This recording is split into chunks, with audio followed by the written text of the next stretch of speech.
دو خطرناک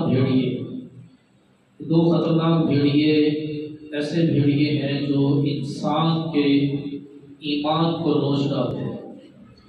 نبی کریم صلی اللہ تعالی علیہ وسلم نے ارشاد فرمایا کہ دو بھوکے بھیڑیوں کو بکریوں کی ریوڑ میں داخل کر دیا جائے، وہ اتنا نقصان نہیں پہنچائیں گے، لیکن مال اور حب جاہ کی محبت جو انسان کے ایمان کو نقصان پہنچائے گی۔ دو بھوکے بھیڑیے ان کو بکریوں کے ریوڑ میں داخل کر دیا جائے تو زیادہ سے زیادہ ایک آدھ بکری کھا جائیں گے اور چند بکریوں کو وہ زخمی کر دیں گے، لیکن اتنا زیادہ نقصان نہیں ہوگا۔ لیکن نبی کریم صلی اللہ تعالی علیہ وسلم نے ارشاد فرمایا کہ دو ایسے خطرناک بھیڑیے ہیں جو انسان کے دل میں اگر داخل ہو جائے تو انسان کے ایمان کو نقصان پہنچتا ہے۔ ایک مال کی محبت اور ایک حب جاہ کی محبت۔ حب جاہ یعنی کہ بندے کے اندر یہ شوق پیدا ہو جائے کہ لوگ میری عزت کرے، میری شہرت ہو، اور پورے دنیا میں میرا نام ہو اور میری واہ واہ ہو، یعنی کہ شہرت کا طلبگار، تعریف کا طلبگار، اس سے حب جاہ ہے۔ یہ چیز جب بندے کے اندر دل کے اندر داخل ہو جائے تو اس کے ایمان کی بربادی کا سلسلہ شروع ہو جاتا ہے۔ یہ ایسی آگ ہے جو ایمان کی روشنی کو بجھا دیتی ہے۔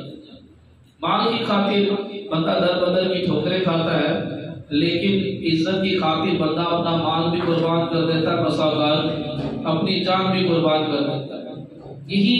اسی طرح کی عزت حاصل کرنے کے لیے لوگ سوشل میڈیا کا سہارا لیتے ہیں اور ایسی سیلفیاں بنا کر وہ ایک اپلوڈ کرنا چاہتے ہیں جن کی بنا پر ان کا ایک نام ہو، ایک ان کی واہ واہ ہو جائے۔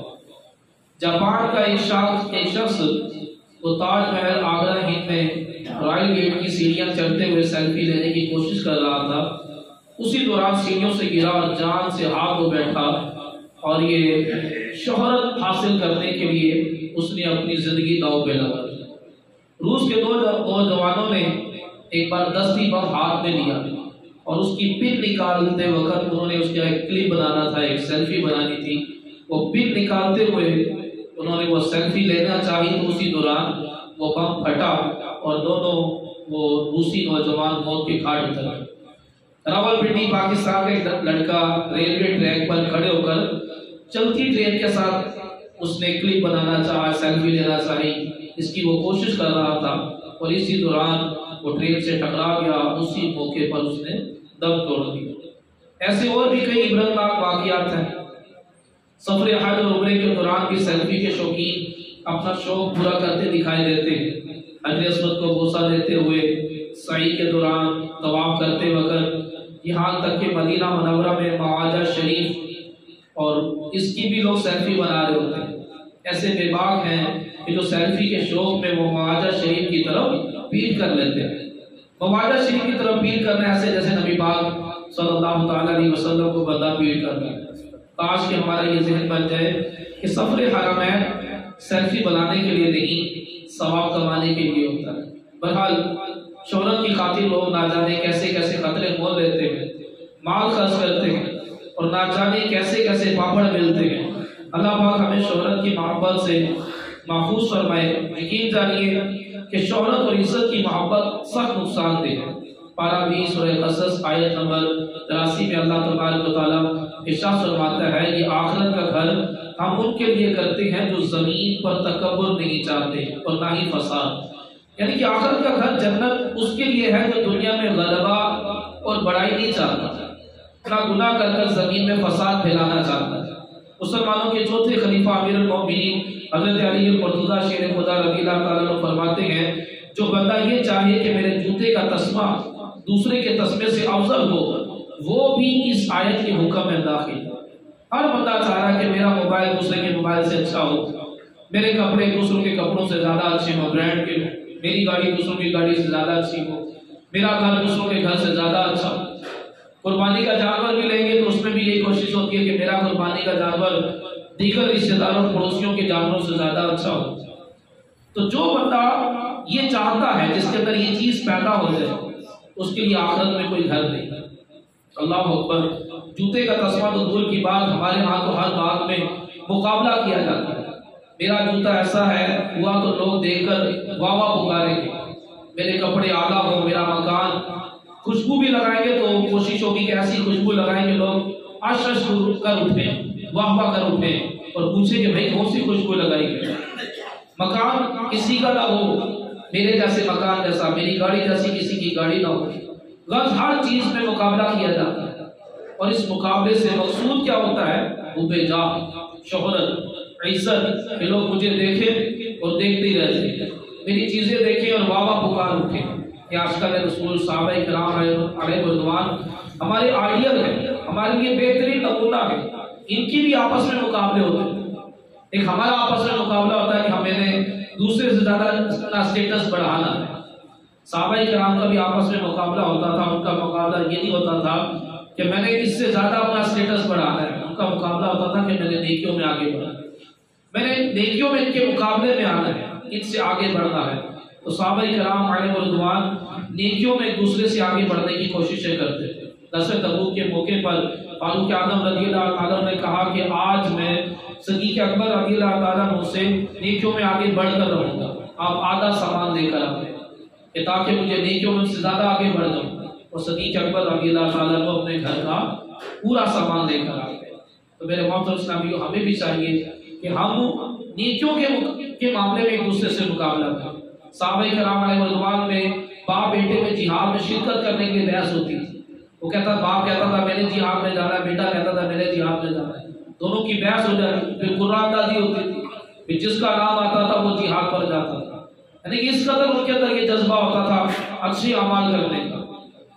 غربت اور بے کسی کی وجہ سے راہ خدا میں سفر نہ کر سکنے والے روتے تھے، حضور کی بارگاہ میں حاضر ہوتے تھے کہ یا رسول اللہ ہم معذوری کی وجہ سے نہیں جا سکے، یا رسول اللہ ہم غربت کی بنا پر حج نہیں کر سکے، تو حضور کی بارگاہ میں رویا کرتے تھے کہ ہم تو نیکیوں میں پیچھے رہ گئے۔ ایک صحابی رضی اللہ تعالیٰ عنہ اگر آدھی رات کی عبادت کرتا تو دوسرا پوری رات، اگر ایک دہائی قرآن کی تلاوت کرتا تو دوسرے کو پتہ چلتا تو وہ آدھی قرآن کی تلاوت کرتا۔ کاش ہم دنیا کے نہیں آخرت کے طلبگار بنتے۔ دنیا میں اگر عزت مل بھی گئی، شہرت نصیب بھی ہو گئی، مگر اس کے بدلے میں آخرت داؤ پہ لگی تو کیا فائدہ؟ یہاں سب فانی ہے، چند روزہ ہے، اور قیامت کا وہ ہولناک دن اگلے پچھلے سب حاضر ہوں گے، قہر کا سامنا ہوگا۔ اگر اس وقت اعمال نامہ کھول دیا گیا اور اس میں گناہوں بھری مار نکلی تو اس وقت جو شرمندگی ہوگی، اس شرمندگی اور ندامت کا کیا کرے؟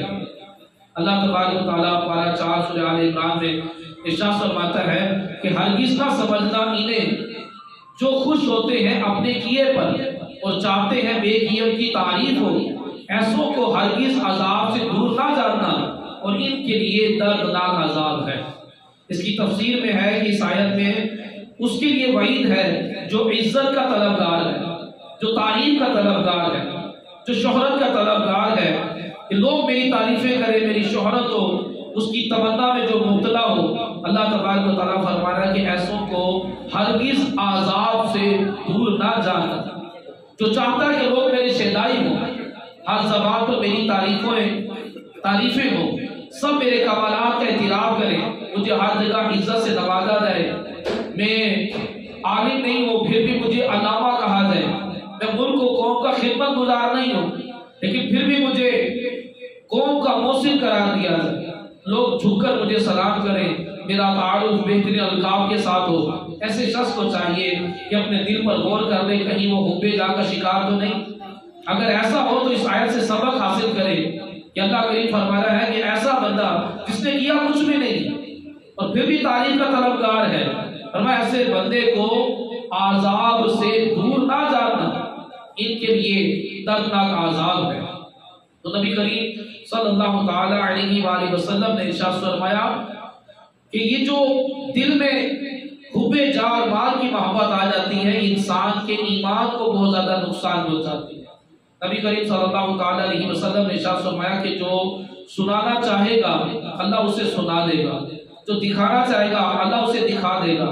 اس کی شرح بیان کرتے ہوئے مفتی صاحب فرماتے ہیں یعنی جو عبادت لوگوں کے دکھلاوے وہ سنانے کے لیے کرے گا وہ اللہ پاک دنیا میں یا آخرت میں اس کے عمل لوگوں میں مشہور کر دے گا، مگر عزت ساتھ نہیں بلکہ ذلت کے ساتھ۔ لوگ اس کا عمل سن کر اس پر پھٹکار ہی کریں گے۔ کہ جو بندہ اس لیے اچھا کام کوئی بھی کام کر رہا ہے کہ کسی طرح لوگوں میں نظر آئے اور لوگوں کو لوگ سن لیں، فرمایا اللہ دکھا بھی دے گا اور سنا بھی دے گا، لیکن عزت کے ساتھ نہیں، ذلت کے ساتھ۔ تو ایک تو اپنے ہمارے دل میں یہ چیز نہیں آنی چاہیے کہ لوگ میری تعریفیں کریں اور مجھے ایک دنیا میں شہرت مل جائے اور میری عزت ہو۔ عزت اللہ تعالیٰ کی بارگاہ میں بنانے کی کوشش کریں، اور اللہ کی بارگاہ سے جو بندے کو عزت ملتی ہے تو پھر دنیا کی کوئی طاقت اس کو ذلیل نہیں کر سکتی۔ تو اللہ رسول کی بارگاہ میں عزت بنانے کی کوشش کرے۔ لوگوں کے سامنے عزتیں یہ کوئی عزت نہیں ہے، یہ صرف وقتی طور پر ہوتی ہیں، اور جب موت آتی ہے تو لوگ سب کچھ بھلا بیٹھتے ہیں۔ دوسری جو خطرناک بھیڑیا ہے وہ ہے مال کی محبت۔ مال کی محبت، نبی پاک صلی اللہ تعالیٰ علیہ وسلم نے ارشاد فرمایا مال کی محبت اور عزت کی چاہت دل میں ایسے نفاق پیدا کرتے ہیں جیسے پانی سجدہ ہوتا ہے۔ کئی ایسی آیات مبارکہ، حدیث مبارکہ جس میں مسلمانوں کو منع کیا گیا کہ تم نے مال سے محبت نہیں کرنی، مال کو ضرورت حاصل ضرور کرنا ہے لیکن اس سے محبت نہیں کرنی۔ جب یہ دینار کا سکہ بنا تھا تو شیطان نے اس کو چوم کر ماتھے سے لگایا تھا کہ جو اس سے محبت کرے گا وہ میرا غلام ہو۔ تو جب بندہ مال سے محبت کرتا ہے تو وہ شیطان کا غلام بن جاتا ہے۔ مال کی محبت کی دو صورتیں ہیں۔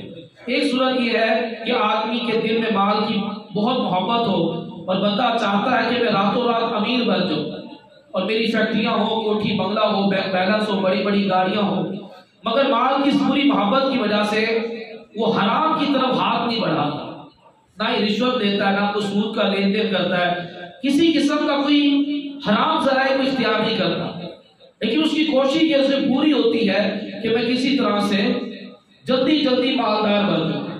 یہ محبت بھی انسان کے نقصان دہ، یہ محبت بندے کو منافق بنا دیتی ہے بسا اوقات، یا بندے کو کافر بنا دیتی ہے۔ ایک شخص تھا، وہ بڑا غریب تھا اور نبی کریم صلی اللہ تعالیٰ علیہ وسلم کے پیچھے نمازیں ادا کیا کرتا تھا، اور اتنا مسجد میں وہ وقت گزارتا تھا کہ لوگ اسے حمامات المسجد کہتے تھے، مسجد کا کبوتر۔ جب دیکھو مسجد میں، جب دیکھو مسجد میں، اس قدر وہ عبادت گزار تھا، دن رات کا اکثر حصہ وہ مسجد نبوی شریف میں گزارا کرتا تھا۔ تو اس شخص نے ایک دن نبی کریم صلی اللہ تعالیٰ علیہ وسلم کی بارگاہ میں درخواست کی کہ یا رسول اللہ صلی اللہ علیہ وسلم آپ میرے لیے مالدار ہونے کی دعا فرمائیں۔ نبی کریم صلی اللہ علیہ وسلم نے فرمایا کہ تھوڑا مال جس کا تو شکر ادا کرے وہ زیادہ مال سے بہتر ہے، زیادہ مال جس کا تو شکر ادا نہ کر سکے وہ بہتر نہیں ہے۔ حضور نے اس کو منع کیا، لیکن پھر دوبارہ حضور کی بارگاہ میں آ کر منت سماجت کرنے لگ پڑا کہ یا رسول اللہ صلی اللہ علیہ وسلم آپ میرے لیے مالداری کی دعا فرمائیں۔ تو نبی کریم صلی اللہ تعالیٰ علیہ وسلم کی بارگاہ میں نہ نہیں ہے، انکار نہیں ہے، حضور صلی اللہ علیہ وسلم نے اس کے لیے دعا فرما دی، چنانچہ اللہ پاک نے اس کی بکریوں میں برکت عطا فرمائی۔ اب نبی کی دعا قبول ہوتی ہے، اس کی بکریاں اتنی بڑھ گئیں کہ مدینہ منورہ میں رہنا مشکل ہو گیا، تو وہ بکریاں لے کر جنگل کی طرف چلا گیا، اور اتنی بکریاں بڑھ گئی کہ وہ جس ایریا میں اس نے بکریاں رکھی ہوئی تھی وہ جگہ بھی چھوٹی پڑ گئی۔ تو پہلے تو کہا وہ حمامات المسجد تھا، مسجد کا کبوتر تھا، لیکن جب اتنا زیادہ مال آیا اس مال کی محبت میں ہوا کیا کہ پہلے وہ مسجدوں میں بیٹھا رہتا تھا، اب مسجد میں بیٹھنا تو دور کی بات، تو نبی کریم صلی اللہ تعالیٰ علیہ وسلم کے پیچھے نماز پڑھنا دور کی بات، جمعہ بھی نہیں پڑھتا تھا، جمعہ پڑھنا اس نے چھوڑ دیا، بڑا مالدار ہو گیا۔ تو نبی کریم صلی اللہ تعالیٰ علیہ وسلم تو جب پتا چلا، حضور نے اس کا پوچھا کہ بھی اس کا کیا حال ہے، تو صحابہ کرام علیہ رضوان نے عرض کیا رسول اللہ اس کا مال بہت کثیر ہو گیا ہے اور اب جنگل میں بھی اس کے مال کی گنجائش نہ رہی۔ تو پیارے آقا مدینے والے مصطفیٰ صلی اللہ علیہ وسلم نے فرمایا اس پر افسوس، زیادہ مال جمع کرنے پر حضور خوش نہیں ہوئے، ورنہ اس پر افسوس ہے۔ پھر جب زکوٰۃ کی وحی نازل ہوئی کہ زکوٰۃ فرض ہے، زکوٰۃ کا حکم نازل ہوا، نبی پاک صلی اللہ تعالیٰ علیہ وسلم نے بھیجا ایک صحابی کو کہ بھی تم زکوٰۃ دو تم اپنے مال کی، تو کہنے لگا زکوٰۃ یہ تو ٹیکس ہے، چلو میں اس کے بارے میں سوچوں گا۔ اس نے زکوٰۃ دینے سے انکار کر دیا۔ تو نبی کریم صلی اللہ تعالیٰ علیہ وسلم نے جب آ کر بتایا گیا تو حضور نے فرمایا اس کا افسوس ہے، یہاں تک کہ وہ جو حمامات المسجد تھا، مسجد کا کبوتر قرار دیا جاتا تھا، وہ کافر ہو کر مرا۔ کہاں وہ مسجد میں بیٹھتا تھا، حضور کے پیچھے نمازیں پڑھتا تھا، بڑا عابد و زاہد تھا، لیکن جب مال کی محبت آئی اور جب مال بڑھتا گیا تو اس نے نبی پاک صلی اللہ تعالی علیہ وسلم کو زکوٰۃ دینے سے انکار کیا، زکوٰۃ کا انکار ہی کر دیا۔ تو زکوٰۃ کا انکار کرنے سے بندہ کافر ہو جاتا ہے، وہ کفر کی موت ہے۔ صدیق اکبر رضی اللہ تعالیٰ عنہ کا جب زمانہ آیا تو اس نے زکوٰۃ دینا چاہی، آپ نے قبول نہیں کی۔ فرمایا جب تو نے حضور کو نہیں دی تو میں بھی تجھ سے زکوٰۃ قبول نہیں کروں، یہاں تک کہ وہ بندہ کفر ہو کر مرا۔ پہلے وہ منافق ہوا اور وہ پھر کافر ہوا۔ تو غور کریں کہ جب بہت زیادہ مال آ جائے اور مال کی محبت بندے کے دل کے اندر داخل ہو جائے تو یہ اس کی کتنی بڑی نحوست ہے کہ نمازیں، عبادتیں تو دور کی بات، تو بندہ کفر کی طرف پہنچ جاتا ہے، منافقت کی طرف پہنچ جاتا ہے۔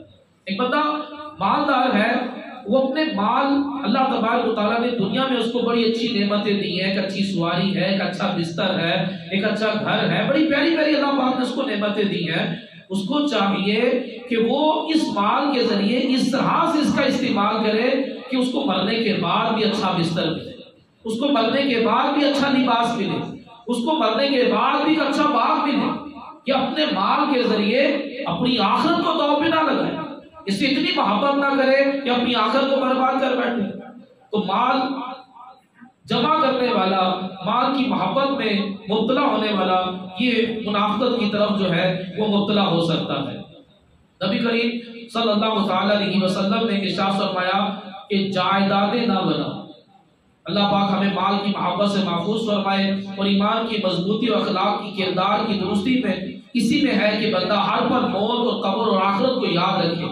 لیکن دنیاوی مال کا انتہائی برا اثر یہ ہے کہ اس کی محبت انسان کو غافل کر دیتی ہے۔ نبی کریم صلی اللہ تعالی علیہ وسلم نے ارشاد فرمایا لوگوں جائیداد نہ بناؤ ورنہ دنیا کے اوپر رہ جاؤ گے۔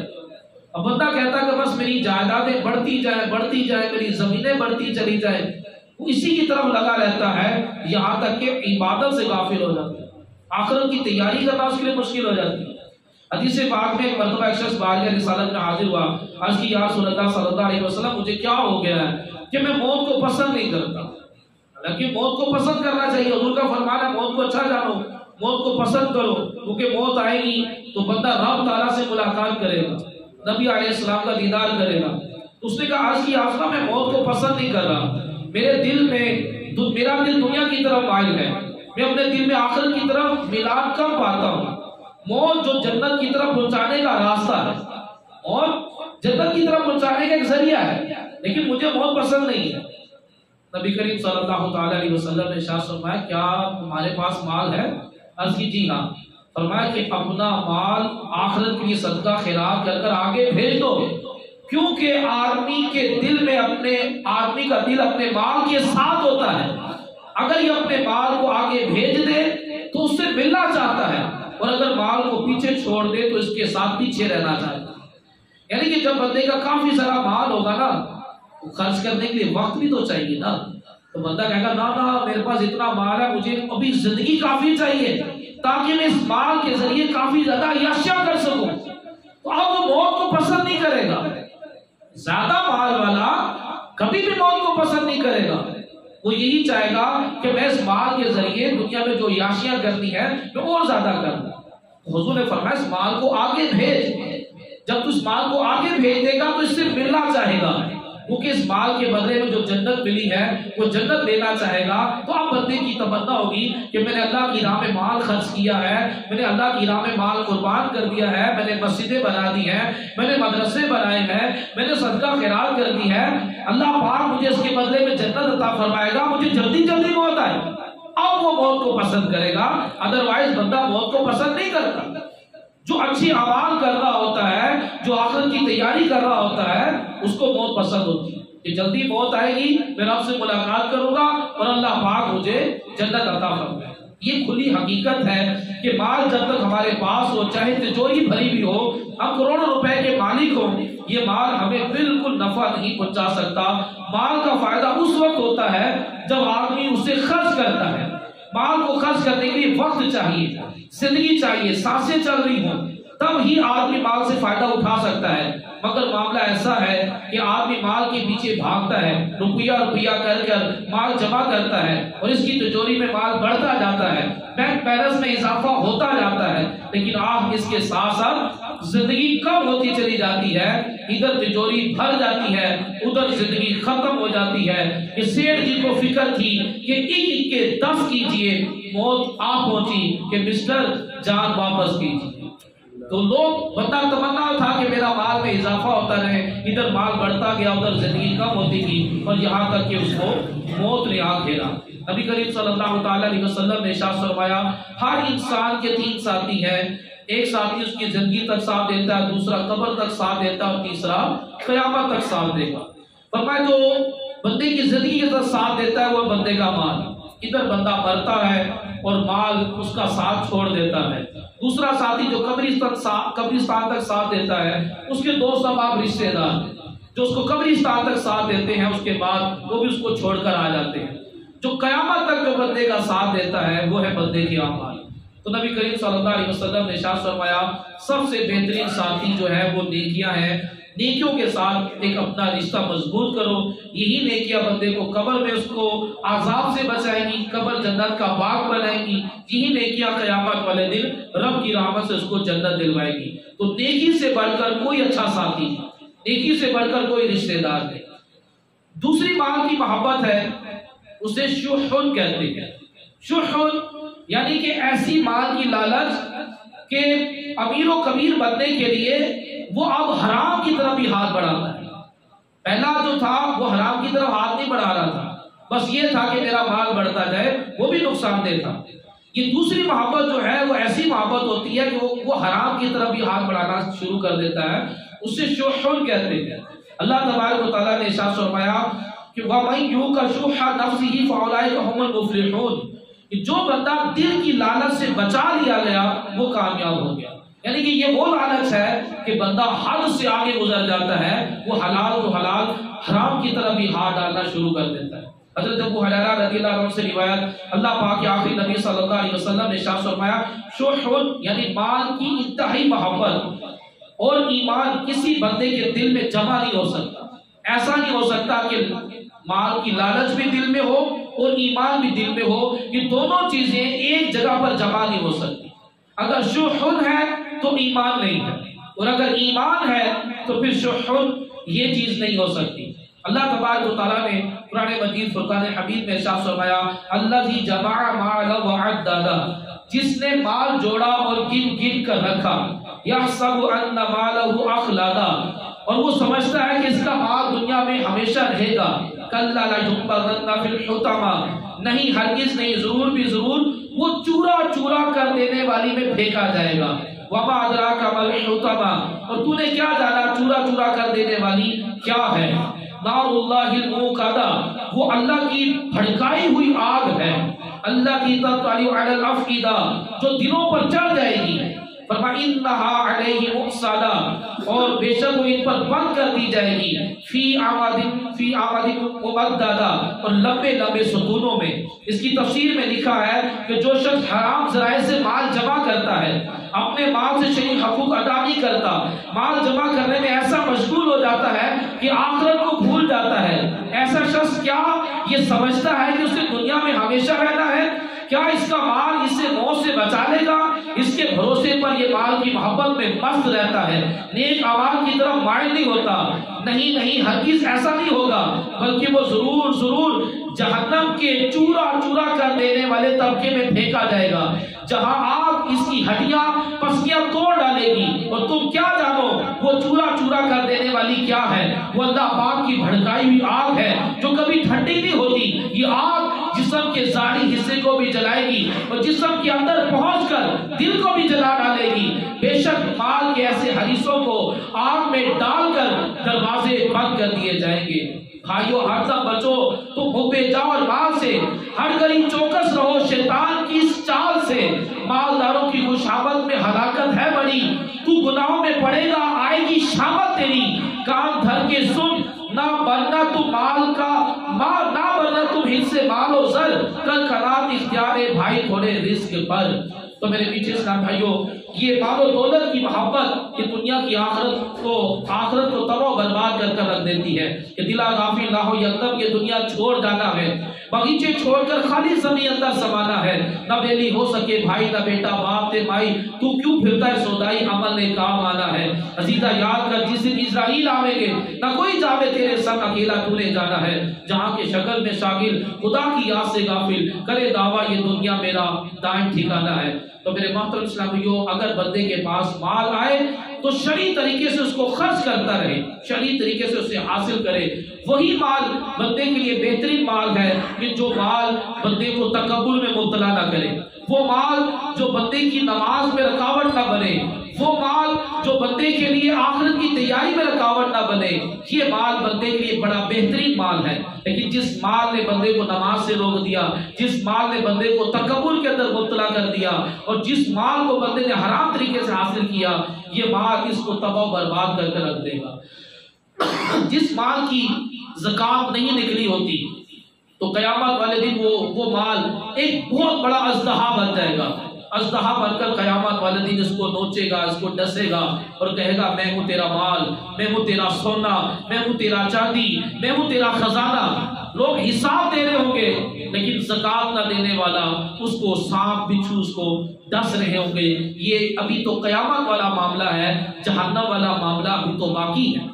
پھر یہاں تک کہ سونے اور چاندی وہ جہنم کی آگ میں دہکا کر اس کے جسم پر داغ لگائے جائیں گے، یہ قیامت والے دن ہوگا۔ اس کے بعد ابھی اس کا حساب کتاب کے بعد والا معاملہ تو بعد میں ہے۔ اور نبی کریم صلی اللہ تعالی علیہ وسلم نے دو خطرناک بھیڑیوں کے حوالے سے ہمیں بتایا کہ تم نے اس سے بچنا ہے، ایک مال کی محبت اور ایک حب جاہ کی محبت۔ یہ دونوں بھیڑیے اگر دل کے اندر داخل ہو جائیں اور یہ آگ اگر دل میں لگ جائے تو یہ ایمان کے نور کو بجھا دیتی ہے۔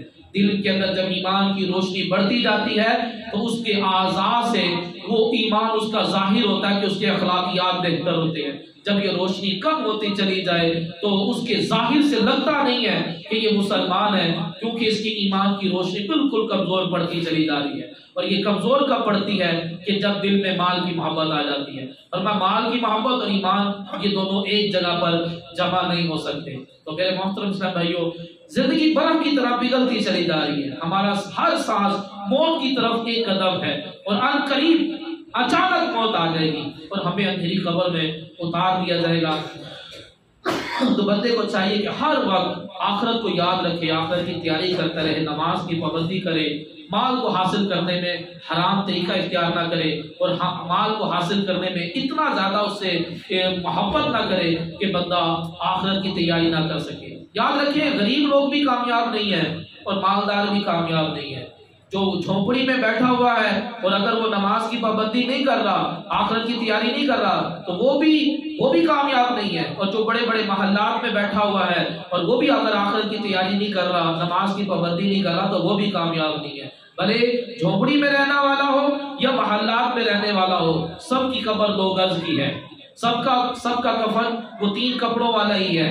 ہر ایک کو چاہیے، بھلے کوئی غریب ہے یا امیر ہے یا متوسط ہے، ہر بندے پر لازم ہے کہ اپنی موت کو نہ بھولے اور ہمیشہ آخرت کی تیاری کرتا ہے۔